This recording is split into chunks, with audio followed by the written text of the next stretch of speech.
Okay, so welcome back. This is the second part. This is the second chapter.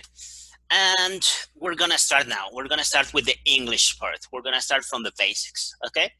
So I think the biggest problem that people have sometimes when we try to speak in English is the order of the words. I think people sometimes focus on the vocabulary, and the only thing they are doing is actually translating word by word what they are thinking in Spanish. It's very common for a person to think in Spanish and then translate every single word.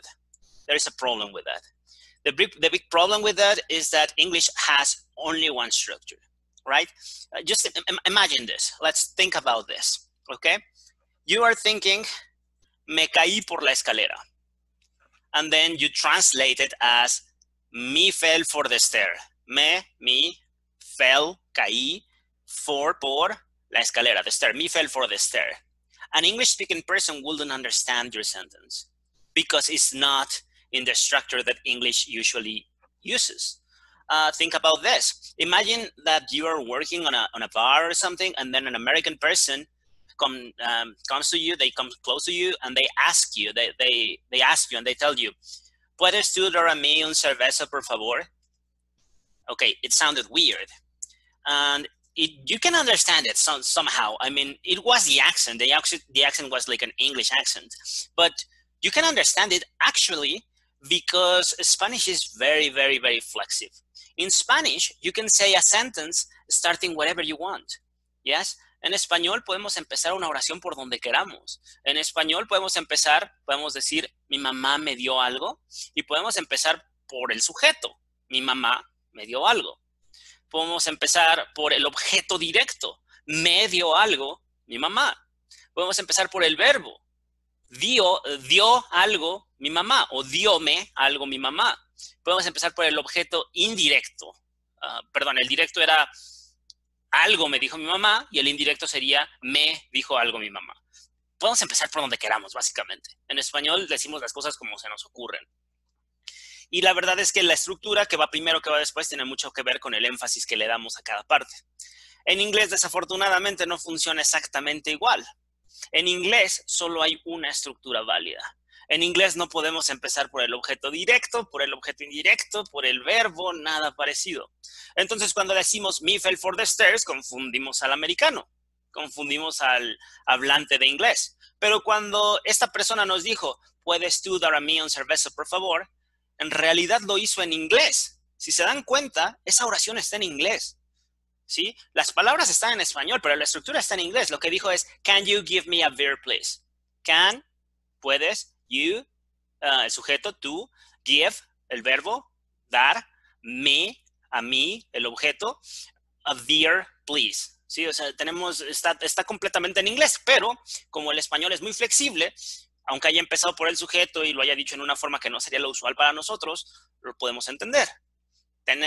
Tenemos, bueno, el inglés tiene esa ventaja, ¿no? Que puede comunicarse como sea y medio lo entendemos, porque el español es muy flexible. El problema es para nosotros que hablamos español, no podemos decir las cosas solo como se nos ocurran, porque hay una estructura que tenemos que respetar. Y si no la respetamos, no nos van a entender.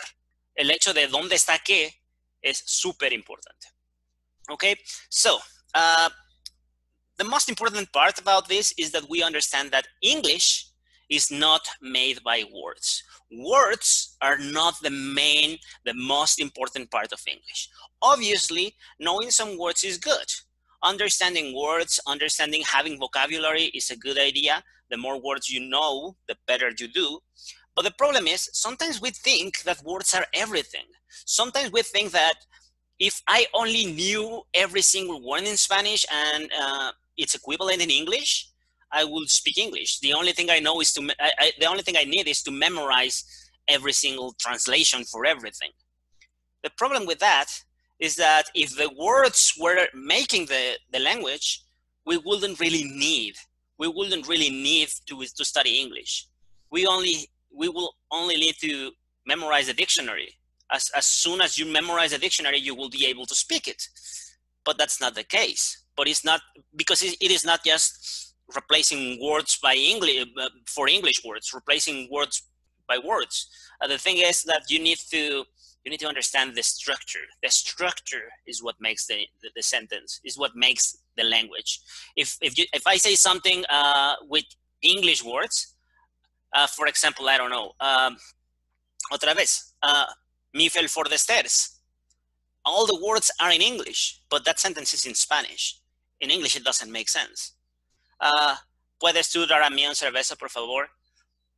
That is a sentence in English, even though all the words are in Spanish. The words, we can borrow words. We can use words from a different language, and we do it all the time. In Spanish, we have a lot of words that are not even from Spanish. They are sometimes even from English, and we don't really have a problem with that. You don't have a problem knowing what Facebook is or what the boiler is in your house. You know, the water heater. Boiler, to boil, is hervir. So boiler, hervidor. Yeah? For example, I don't know, the trailer. What is a trailer? In Spanish, we think about the big truck and everything. But in reality, trailer comes from the verb trail. To trail is to follow, seguir. So trailer is like perseguidor. The trailer es el remolque. In English, they have truck and trailer. In Spanish, we say just trailer. We use, for example, the word thinner, like the one that we use for paint when you're painting something, and then you need to just like, I don't know, it's very thick and you need to thin it. You need thinner, you know, the chemical thing. Solvente. Llamamos thinner. Parece que está en español, tiene doble N y una H. No está en español. ¿Qué significa thin? Thin es delgado, thinner, adelgazador. El nombre de esa cosa es paint thinner, adelgazador de pintura. And we use it, like, me da un litro de thinner. Así lo decimos. We are using a word in English, but we can adapt it. In America, in the United States, or people that speaks English, they also use words from Spanish all the time. Come on over to the fiesta. I need to eat some tacos. They are speaking English, but they are using words in Spanish. So the words are not what is making the language the language. English is not English because the words are in English. English is English because the structure is in English. Yeah, Spanish is Spanish because the structure is in Spanish, not because of the words. So let's check the basic structure of English. Okay, in English, this is the first rule. We're gonna come back to this rule multiple times over the course of this course.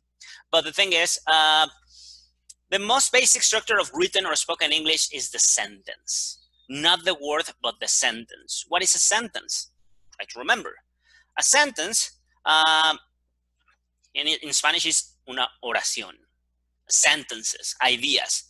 A sentence is an idea, and it needs a subject. It is the person, the thing, the concept, or the idea that is doing the action of the sentence, and the verb, the action that the subject is doing.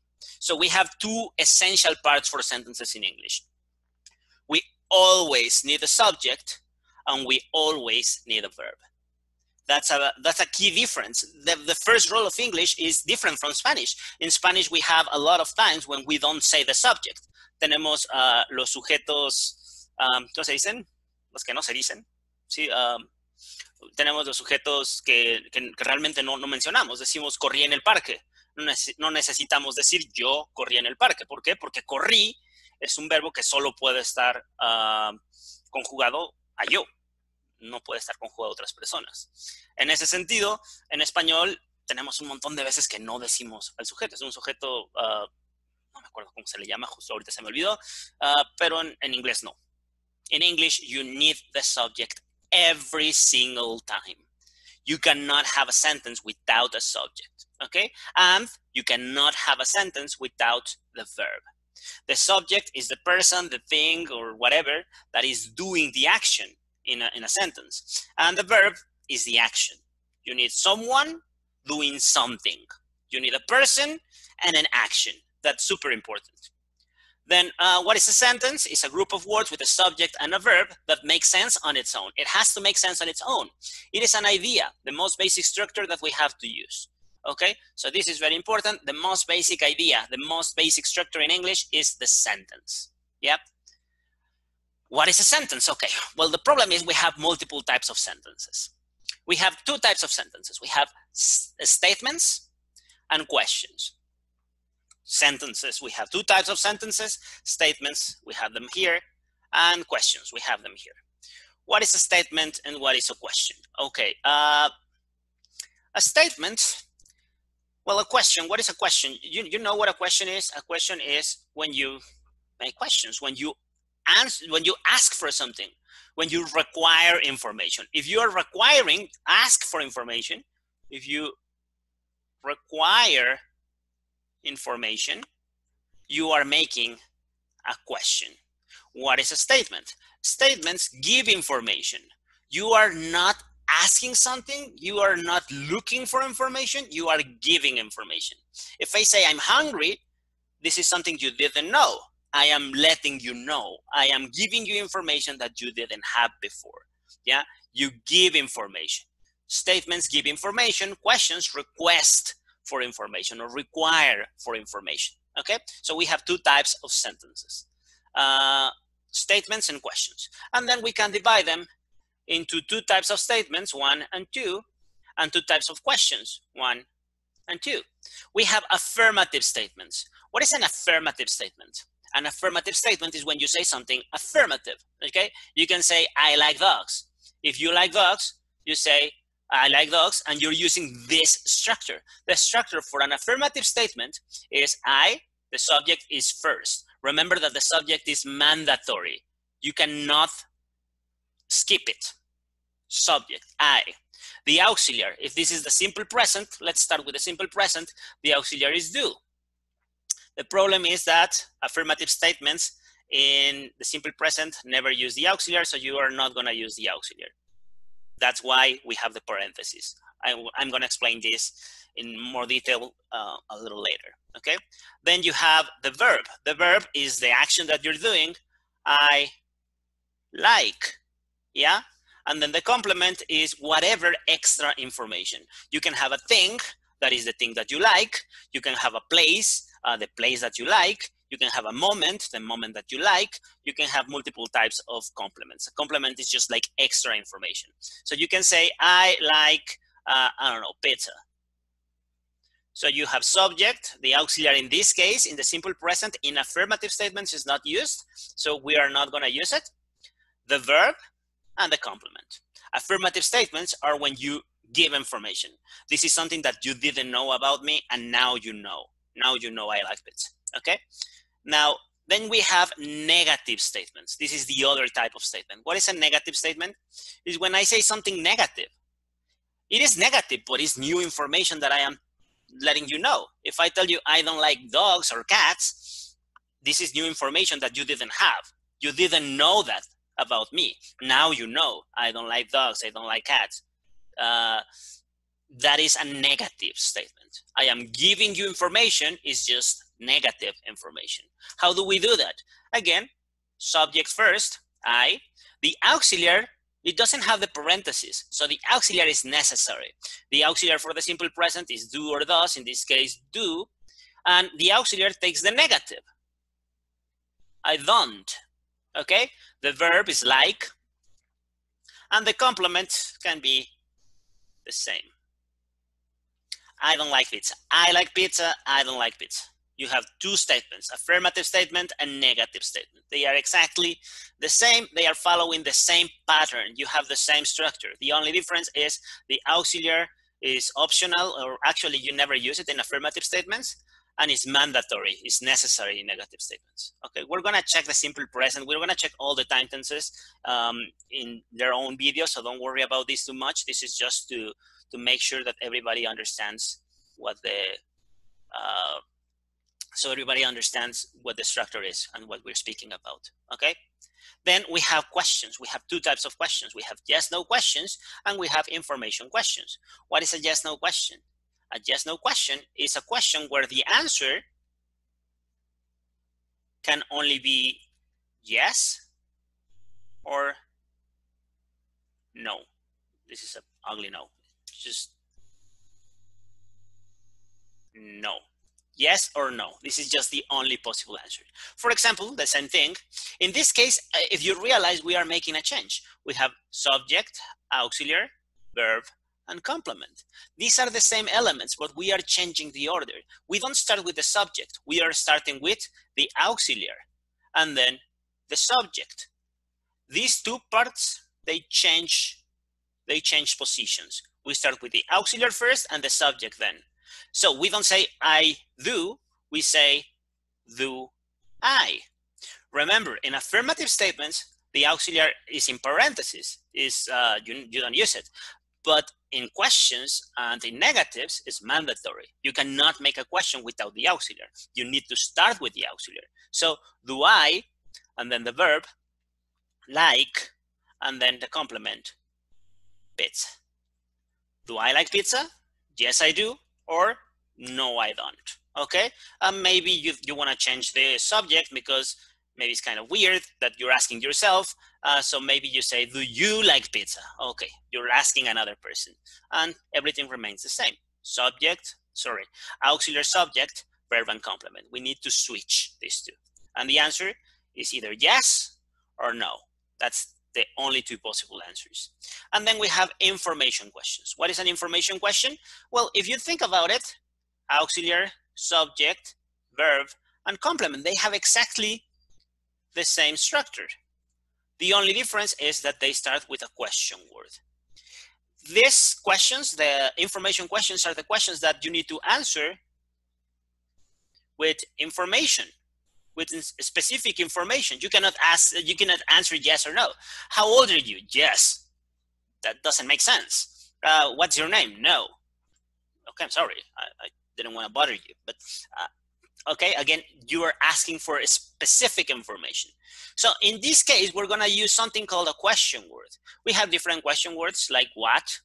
You use what for things or people or actions. You use who when you're looking for people, subjects. Whom when you're looking for objects. We're going to check that later, don't worry. We use when you are looking for a time. Why when you are looking for a reason. Where when you are looking for a place. How when you are looking for the way or the mode something is done. You want an explanation of the way in which something happened, then you use how.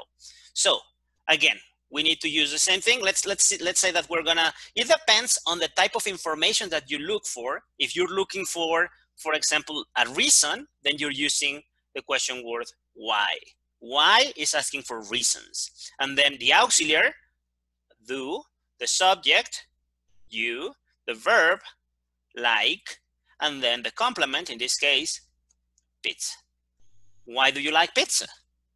Okay, in this case, I don't need yes or no. I need a reason. I ask why, so I need you to tell me a reason. I need you to tell me because this or because that. Because of this or because of that, okay? So in the end, what we have is we have 4 different types of sentences. We have affirmative and negative statements, and yes, no questions, and information questions. And in the end, if you think about it, the pattern is always the same. We have some variations. In this case, this is, you never use the auxiliary. In this case, it's mandatory, mandatory, mandatory.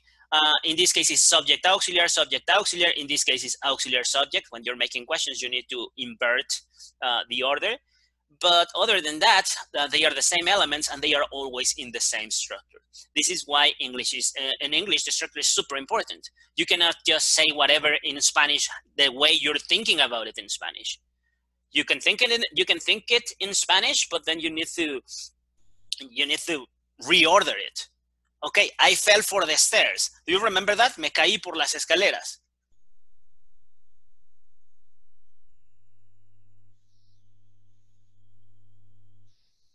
Usamos este ayer, decíamos, me caí por las escaleras, y lo pienso, me fell for the stairs.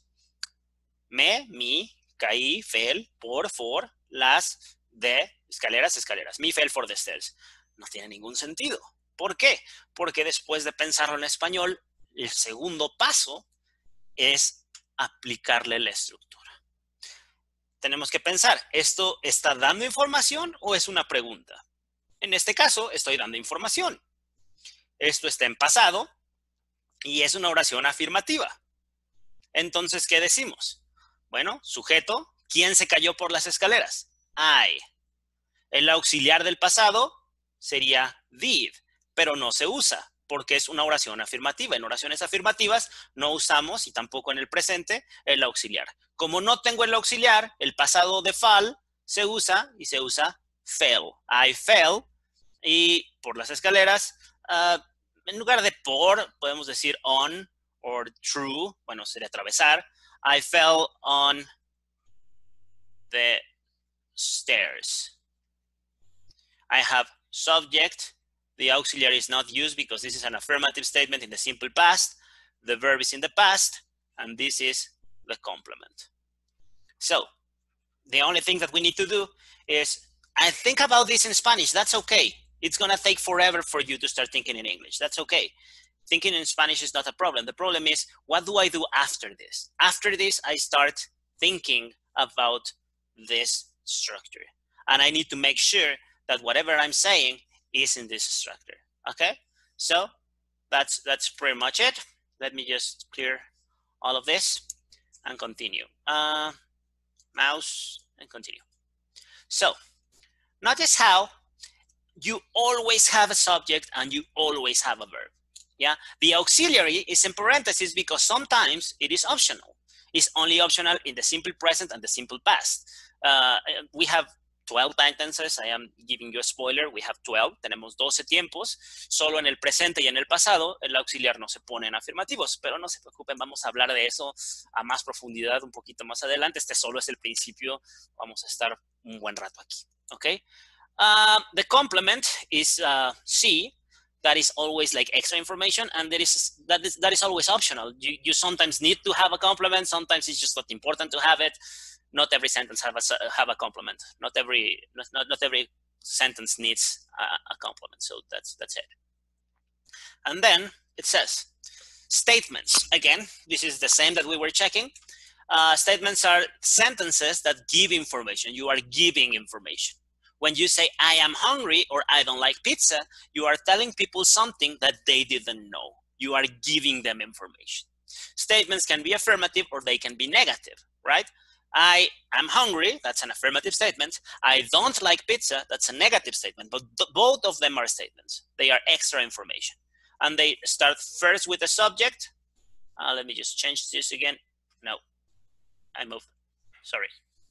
If you check, we have subject first, and then verb. Subject, auxiliary, verb. Subject and auxiliary. Subject, and in this case, it's the simple present, is the verb to be. You really don't use the auxiliary, but you have the verb. Affirmative statements have the following structure: subject, auxiliary, verb, and complement. My mom, the auxiliary is does.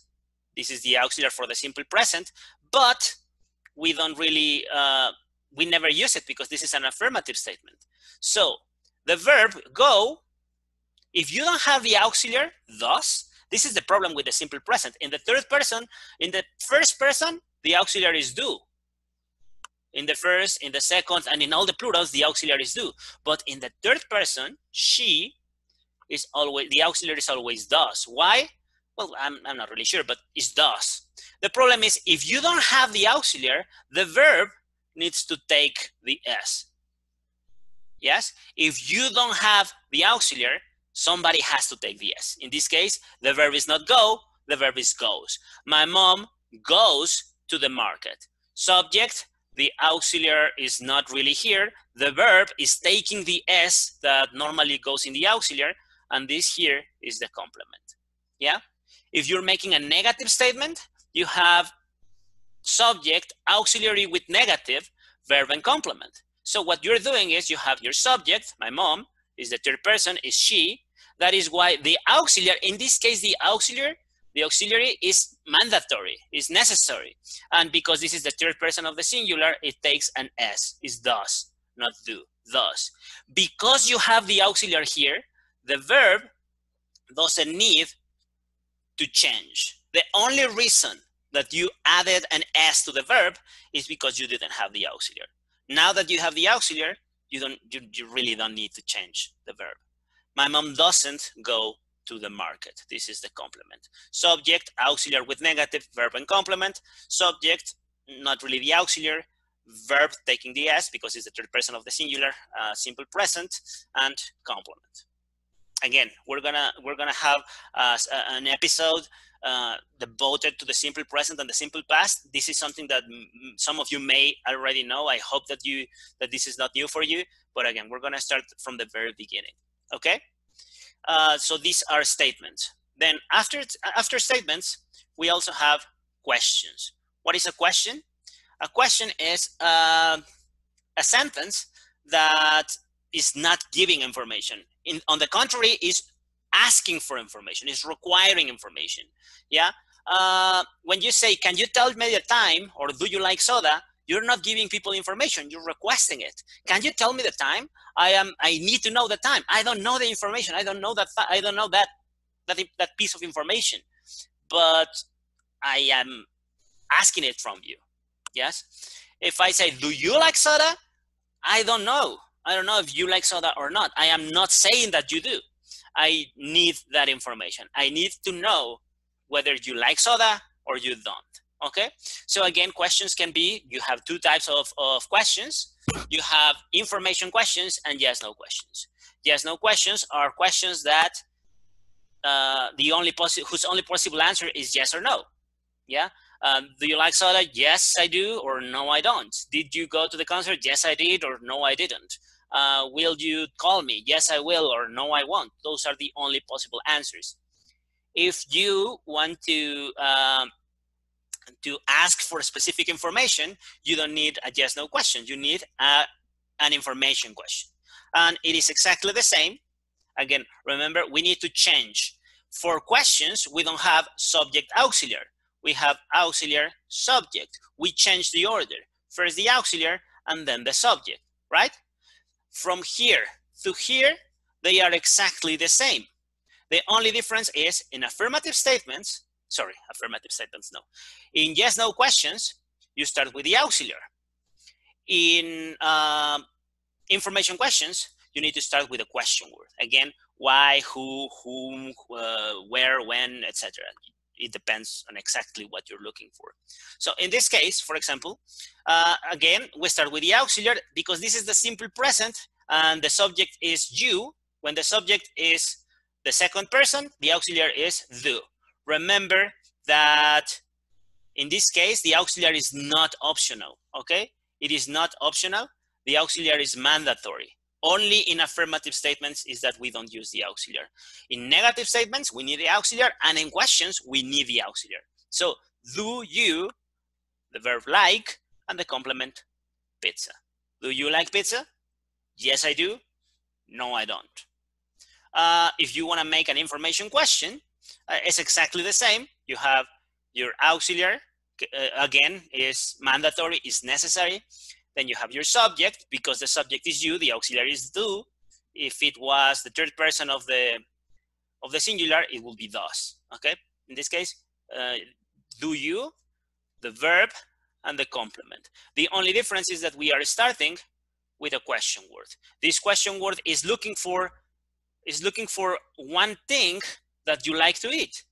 You're asking for the object of this verb. For what do you like to eat? You like to eat something, and I know what thing is. So I am looking for a thing. I am looking for sushi. I am looking for chicken. I am looking for fish. I am looking for whatever the answer may be. Is it okay? What do you like to eat? I like to eat sushi. I like to eat pizza. I like to eat meat. I like to eat lettuce, whatever you want. Okay? That is pretty much how this works.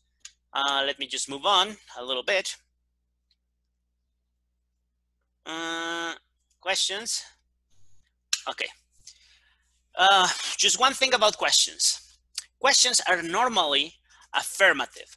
So you, for example, in the affirmative statement, let's make them statements. Statements is subject, auxiliary, verb, and complement. So the subject is you.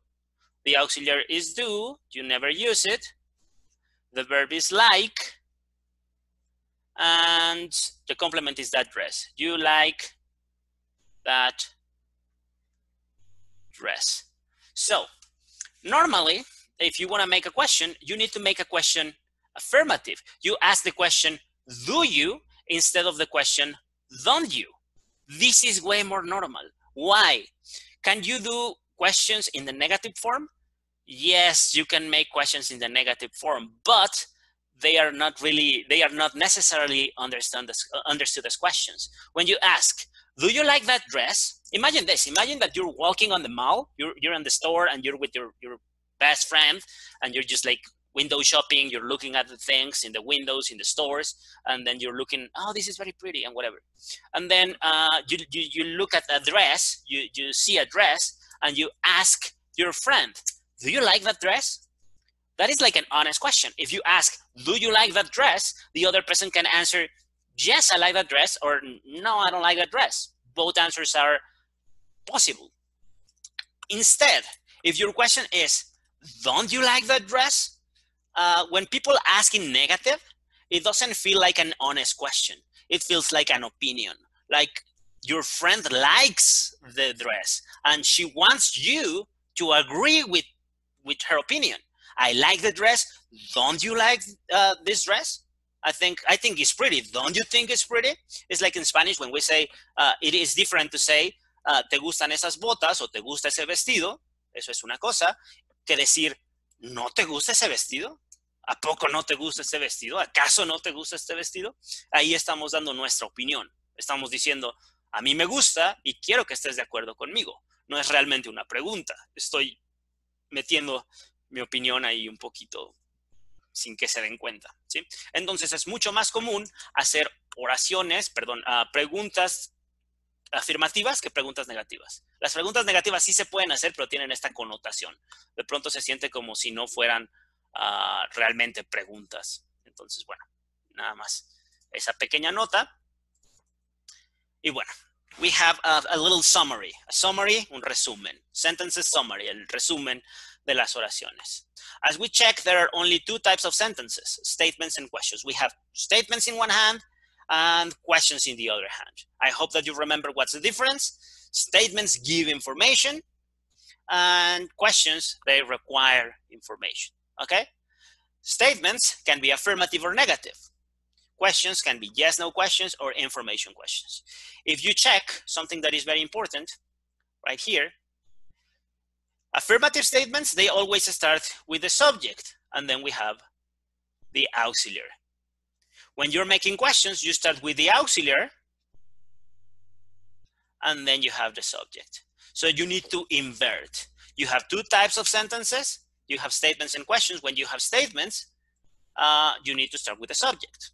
Either affirmative or negative, they start with the subject. If you have questions, you need to start with the auxiliary. With the auxiliary, if it's a yes, no question, question word auxiliary, if it is an information question. But first the auxiliary and then the subject, okay? Every sentence in English must have a subject and a verb. This is super, super, super, super important. Check every sentence that we have. You have a subject and you have a verb. You have a subject and you have a verb. You have a subject and you have a verb. You have a subject and you have a verb. The rest of it, the complement is always optional. The auxiliary, sometimes you don't have it. The question word is only for information questions, but subjects and verbs are mandatory every single time, okay? Every sentence in English needs an auxiliary, except for affirmative statements. Only affirmative statements, and only in the simple present and in the simple past, stop using auxiliaries. Normally you have auxiliaries. Statements always have a subject first, an auxiliary afterwards, and questions are the opposite. First the auxiliary and then the subject. Every sentence in English has to be an affirmative or a negative statement, a yes, no question, or an information question. You don't have any more options. Those are the only possible options in English, yeah? Every sentence that you say, no matter how simple or how complex it is one of these things. Now, there's another thing that I think is super important to speak about before finishing this part of the video. Before we finish this, we need to to speak about something super important. Please don't skip this part. I will start with this part again next chapter, but this is super important. We were checking that sentences, they have subject, auxiliary, verb, and complement. That's pretty much the structure for a sentence. But what is this? What is a subject? What is an auxiliary? What is a verb? And what is a complement? The problem is subjects, auxiliaries, verbs, and complements are not necessarily words. They are functions. What is a function? They are not words. They are functions. A function, a word is just a word, and you can find them in the dictionary. But different words can do these functions. So for example, the thing is, you need one subject. You say, Juan does like pizza, or Juan likes pizza. You have subject, auxiliary, verb, and complement. You have one sentence with 4 elements, and you have 4 words. The word Juan is functioning as the subject. The word thus is functioning as the auxiliary. The verb like is functioning as the verb. And the noun pizza is functioning as the complement. Or you can say, the guy we met the other day really likes all frozen pizza. You check how the guy we met the other day, 1, 2, 3, 4, 5, 6, 7 words, all the red words, they are the subject. Really likes, the verb is really likes, and all frozen pizza is 3 more words. So we have 1, 2, 3, 4, 5, 6, 7, 8, 9, 10, 11, 12, 13 words, or 12, depending on whether you use this or not. Remember, this is not, you normally don't use it, but you have something like 11 words doing these 4 functions. So because every sentence needs 4 functions, it doesn't mean that every sentence is 4 words long. Does it make sense? No el hecho de que todas las oraciones necesiten estas 4 funciones significa que todas las oraciones son de 4 palabras, o ese es el largo de todas las oraciones. Otra vez, aquí tenemos una oración con 4 palabras, cada una cumpliendo una función. Y aquí tenemos una oración con 12 palabras, en donde 5 palabras, 6 palabras juntas son el sujeto, 3 palabras juntas son el complemento, 2 palabras juntas son el verbo. Entonces, es bien importante que separemos las palabras de las funciones. El diccionario nos puede decir una traducción, pero no nos puede decir una función. Este es el problema. Para saber qué función está cumpliendo una palabra, necesitas entender la estructura. Saber dónde está colocada te permite saber cómo está actuando y cómo puedes traducirla o cómo necesitas producirla. Ese es el gran problema con traducir directamente. Por eso, las palabras no hacen el idioma. Lo que hace el idioma es la estructura. Esta estructura de aquí, ¿sí? Si ya se la saben, que bien. Si no, apúntenla hasta el principio. Va a estar todo, la vamos a ver un montón de veces. Apúntenla al principio en todas sus notas. Si quieren hacerse un tatuaje, está libre de derechos. Pueden hacérselo en la frente, donde ustedes quieran. Esto no lo pueden olvidar, ¿ok? I think that's it for today, or for now. I think the next video is going to be focusing more on later things. So this is a good moment to stop. Now we have 2 videos, the introduction. If you haven't checked the introduction, you can go back and check it. This part, we haven't even spoken about words. We haven't even spoken about any time tenses. We haven't even started with the simple present, but we know something that is very important, yeah? The language is not made by words. The language is made by the structure, and we know how the structure works. We're checking sentences. A sentence is the most basic unit of written or spoken English. And we know that we have 4 types of sentences. We have affirmative and negative statements, and we have information questions and yes/no questions. And that's it. Okay, everything you say in English is gonna be one of these 4 types of sentences. Okay, so that's it for today. Thank you very much. I will see you soon.